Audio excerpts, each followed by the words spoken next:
आज बनवणार आहे ताकवतची डाळ भाजी. तर ताकवत असं चिरून घेतलेलं आहे. त्यामध्ये एक टमाटर बी घेतला आहे. कुकरच्या डब्यामध्ये ताकवत टाकून देते, त्याच्यामध्येच टमाटर पण टाकून देते.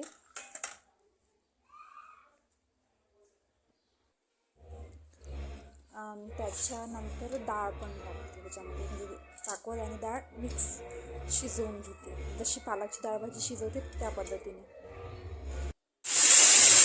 तर म्हणजे एक दोन शिट्ट्या, म्हणजे 3च शिट्ट्या होऊ द्यायच्या. भात आणि डाळ भाजी मांडली आहे मी त्याच्यामध्ये. डाळ भाजी शिजलेली आहे ताकवतची. असं रवीनं मिक्स करून घ्यायचं. त्यानंतर गॅस लावलेला आहे, त्याच्यावर कढई ठेवलेली आहे. कढई छान अशी गरम होऊ द्यायची. त्याच्यानंतर त्याच्यामध्ये मी तेल टाकत आहे अंदाजे.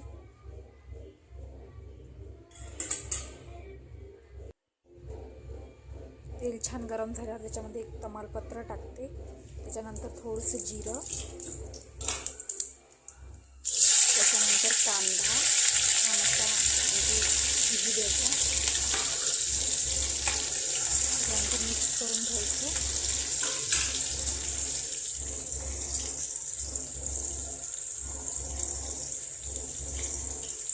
त्याच्यानंतर अद्रक लसणाची पेस्ट टाकते, एक चम्मच. मिक्स करून घ्यायचं, छान असं शिजू द्यायचं लालसर होईपर्यंत. त्यानंतर टमाटर टाकायचं.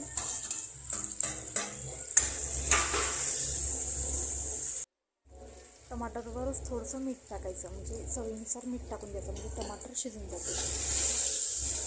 नंतर काही टाकायची गरज नाही. त्याच्यानंतर तिखट, हळद, धनिया पावडर, जिरा पावडर हे टाकायचं.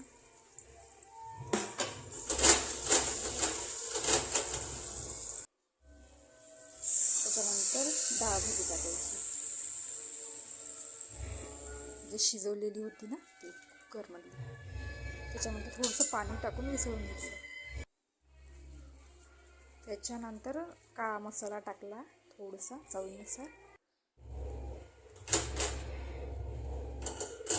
मिक्स करून घ्यायचं. उकळी येऊ द्यायची. त्याच्यानंतर थोडासा गुळाचा खडा टाकायचा. त्याच्यानंतर